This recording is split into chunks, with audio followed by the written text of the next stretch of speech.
Alif, Lam, Mim. Est-ce que les gens pensent qu'on les laissera dire « Nous croyons » sans les éprouver? Certes, nous avons éprouvé ceux qui ont vécu avant eux.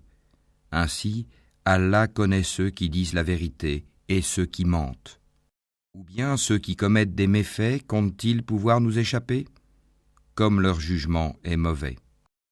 Celui qui espère rencontrer Allah, le terme fixé par Allah va certainement venir. Et c'est lui, l'audient, l'omniscient.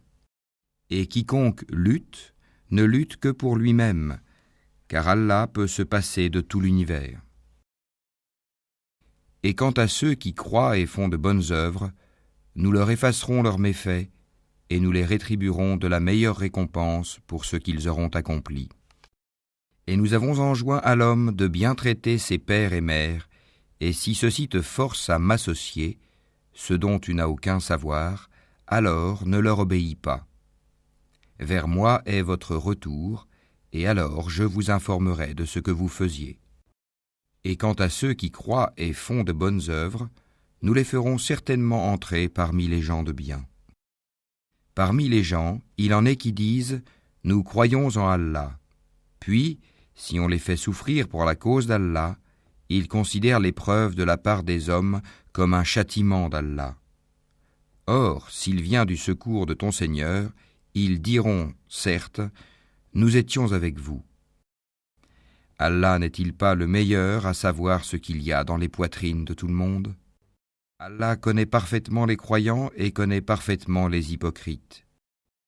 Et ceux qui ne croient pas disent à ceux qui croient, suivez notre sentier et que nous supportions vos fautes. Mais ils ne supporteront rien de leurs fautes, en vérité ce sont des menteurs. Et très certainement ils porteront leur fardeau et d'autres fardeaux en plus de leur propre fardeau, et ils seront interrogés le jour de la résurrection sur ce qu'ils inventaient. Et en effet, nous avons envoyé Noé vers son peuple, il demeura parmi eux 1000 ans, moins 50 années, puis le déluge les emporta alors qu'ils étaient injustes. Puis nous le sauvâmes, lui et les gens de l'arche, et nous en fîmes un avertissement pour l'univers. Et Abraham, quand il dit à son peuple « Adorez Allah et craignez-le, cela vous est bien meilleur si vous saviez. Vous n'adorez que des idoles en dehors d'Allah et vous forgez un mensonge. Ceux que vous adorez en dehors d'Allah ne possèdent aucun moyen pour vous procurer nourriture. Recherchez votre subsistance auprès d'Allah, adorez-le et soyez-lui reconnaissants, c'est à lui que vous serez ramenés. Et si vous criez au mensonge, d'autres nations avant vous ont aussi traité leurs prophètes de menteurs. Aux messagers, cependant, n'incombe que la transmission claire. Ne voit-il pas comment Allah commence la création puis la refait? Cela est facile pour Allah. Dis, parcourez la terre et voyez comment il a commencé la création. Puis comment Allah crée la génération ultime, car Allah est omnipotent. Il châtie qui il veut et fait miséricorde à qui il veut, et c'est vers lui que vous serez ramenés. Et vous ne pourrez vous opposer à sa puissance ni sur terre ni au ciel, et il n'y a pas pour vous, en dehors d'Allah, ni allié, ni secoureur. Et ceux qui ne croient pas au verset d'Allah et à sa rencontre, désespèrent de ma miséricorde, et ceux-là auront un châtiment douloureux. Son peuple ne fit d'autre réponse que « Tuez-le ou brûlez-le ». Mais Allah le sauva du feu. C'est bien là des signes pour des gens qui croient. Et Abraham dit, en effet, c'est pour cimenter des liens entre vous-mêmes dans la vie présente que vous avez adopté des idoles en dehors d'Allah. Ensuite, le jour de la résurrection, les uns rejetteront les autres et les uns maudiront les autres, tandis que vous aurez le feu pour refuge, et vous n'aurez pas de protecteur. Lot crut en lui. Il dit, « Moi, j'émigre vers mon Seigneur, car c'est lui le Tout-Puissant, le Sage. » Nous lui donnâmes Isaac et Jacob, et plaçâmes dans sa descendance la prophétie et le livre. Nous lui accordâmes sa récompense ici-bas, tandis que dans l'au-delà, il sera parmi les gens de bien. Et Lot, quand il dit à son peuple « Vraiment vous commettez la turpitude où nul dans l'univers ne vous a précédé, aurez-vous commerce charnel avec des mâles? Pratiquerez-vous le brigandage? Commettrez-vous le blâmable dans votre assemblée ?» Mais son peuple ne fit d'autre réponse que « Fais que le châtiment d'Allah nous vienne si tu es du nombre des véridiques. » Il dit « Seigneur, donne-moi victoire sur ce peuple de corrupteurs. » Et quand nos anges apportèrent à Abraham la bonne annonce, ils dirent « Nous allons anéantir les habitants de cette cité, car ses habitants sont injustes. » Il dit « Mais Lot s'y trouve. » Ils dirent « Nous savons parfaitement qui y habite. Nous le sauverons certainement, lui et sa famille, excepté sa femme qui sera parmi ceux qui périront. » Et quand nos anges vinrent à Lot, il fut affligé pour eux et se sentit incapable de les protéger. Ils lui dirent « Ne crains rien et ne t'afflige pas. Nous te sauverons ainsi que ta famille, excepté ta femme qui sera parmi ceux qui périront. Nous ferons tomber du ciel un châtiment sur les habitants de cette cité pour leur perversité. Et certainement, nous avons laissé des ruines de cette cité un signe d'avertissement évident pour des gens qui comprennent. De même, aux Madian, nous envoyâmes leur frère Souaïb, qui leur dit « Ô mon peuple, adorez Allah et attendez-vous au jour dernier, et ne semez pas la corruption sur terre. » Mais ils le traitèrent de menteur. Le cataclysme les saisit, et au matin, ils gisaient sans vie dans leur demeure. De même, nous anéantîmes les Ahad et les Tamoud. Vous le voyez clairement à travers leurs habitations. Le diable, cependant, leur avait embelli leurs actions, au point de les repousser loin du sentier. Ils étaient pourtant invités à être clairvoyants.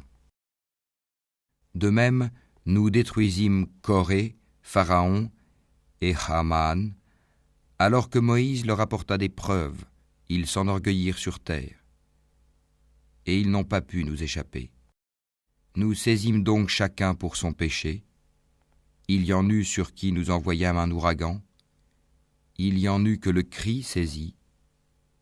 Il y en eut que nous fîmes engloutir par la terre. Et il y en eut que nous noyâmes. Cependant, Allah n'est pas tel à leur faire du tort, mais ils ont fait du tort à eux-mêmes. Ceux qui ont pris des protecteurs en dehors d'Allah ressemblent à l'araignée qui s'est donné maison. Or, la maison la plus fragile est celle de l'araignée, si seulement ils savaient. Allah connaît toutes choses qu'ils invoquent en dehors de lui, et c'est lui le Tout-Puissant, le Sage. Telles sont les paraboles que nous citons aux gens, cependant seuls les savants les comprennent. C'est pour une juste raison qu'Allah a créé les cieux et la terre. Voilà bien là une preuve pour les croyants. Récite ce qui t'est révélé du livre et accomplis la salate. En vérité, la salate préserve de la turpitude et du blâmable. Le rappel d'Allah est certes ce qu'il y a de plus grand, et Allah sait ce que vous faites. Et ne discutez que de la meilleure façon avec les gens du livre, sauf ceux d'entre eux qui sont injustes. Et dites, nous croyons en ce qu'on a fait descendre vers nous et descendre vers vous, tandis que notre Dieu et votre Dieu est le même, et c'est à lui que nous nous soumettons. C'est ainsi que nous t'avons fait descendre le livre, le Coran. Ceux à qui nous avons donné le livre y croient, et parmi ceux-ci, il en est qui y croient. Seuls les mécréants renient nos versets. Et avant cela, tu ne récitais aucun livre et tu n'en écrivais aucun de ta main droite. Sinon, ceux qui nient la vérité auraient eu des doutes. Il consiste plutôt en des versets évidents, préservés dans les poitrines de ceux à qui le savoir a été donné. Et seuls les injustes renient nos versets. Et ils dirent, pourquoi n'a-t-on pas fait descendre sur lui des prodiges de la part de son Seigneur ? Dis, les prodiges sont auprès d'Allah, moi je ne suis qu'un avertisseur bien clair. Ne leur suffit-il donc point que nous ayons fait descendre sur toi le livre et qu'il leur soit récité ? Il y a assurément là une miséricorde et un rappel pour des gens qui croient. Dis, Allah suffit comme témoin entre moi et vous. Il sait ce qui est dans les cieux et la terre. Et quant à ceux qui croient au faux et ne croient pas en Allah, ceux-là seront les perdants. Et ils te demandent de hâter la venue du châtiment. S'il n'y avait pas eu un terme fixé, le châtiment leur serait certes venu, et assurément il leur viendra soudain, sans qu'ils en aient conscience. Ils te demandent de hâter la venue du châtiment, tandis que l'enfer cerne les mécréants de toutes parts. Le jour où le châtiment les enveloppera d'en haut et sous leurs pieds, il leur dira « Goûtez à ce que vous faisiez. Ô mes serviteurs qui avez cru, ma terre est bien vaste, adorez-moi donc. Toute âme goûtera la mort, ensuite c'est vers nous que vous serez ramenés. Et quant à ceux qui croient et accomplissent de bonnes œuvres, nous les installerons certes à l'étage dans le paradis sous lequel coulent les ruisseaux, pour y demeurer éternellement. Quelle belle récompense que celle de ceux qui font le bien, qui endurent et placent leur confiance en leur Seigneur. Que de bêtes ne se chargent point de leur propre nourriture. C'est Allah qui les nourrit ainsi que vous, et c'est lui l'audient, l'omniscient.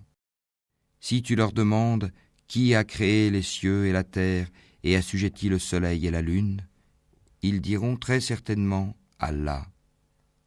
Comment se fait-il qu'ensuite ils se détournent du chemin droit? Allah dispense largement ou restreint ses dons à qui il veut parmi ses serviteurs. Certes, Allah est omniscient. Si tu leur demandes qui a fait descendre du ciel une eau avec laquelle il fit revivre la terre après sa mort, ils diront très certainement Allah. Dis, louange à Allah, mais la plupart d'entre eux ne raisonnent pas. Cette vie d'ici-bas n'est qu'amusement et jeu. La demeure de l'au-delà est assurément la vraie vie, s'ils savaient. Quand ils montent en bateau, ils invoquent Allah, lui vouant exclusivement leur culte. Une fois qu'il les a sauvés des dangers de la mer en les ramenant sur la terre ferme, voilà qu'ils lui donnent des associés. Qu'ils nient ce que nous leur avons donné et jouissent des biens de ce monde. Ils sauront bientôt. Ne voient-ils pas que vraiment nous avons fait un sanctuaire sur la Mecque, alors que tout autour d'eux on enlève les gens? Croiront-ils donc au faux et nieront-ils les bienfaits d'Allah? Et quel pire injuste que celui qui invente un mensonge contre Allah ou qui dément la vérité quand elle lui parvient.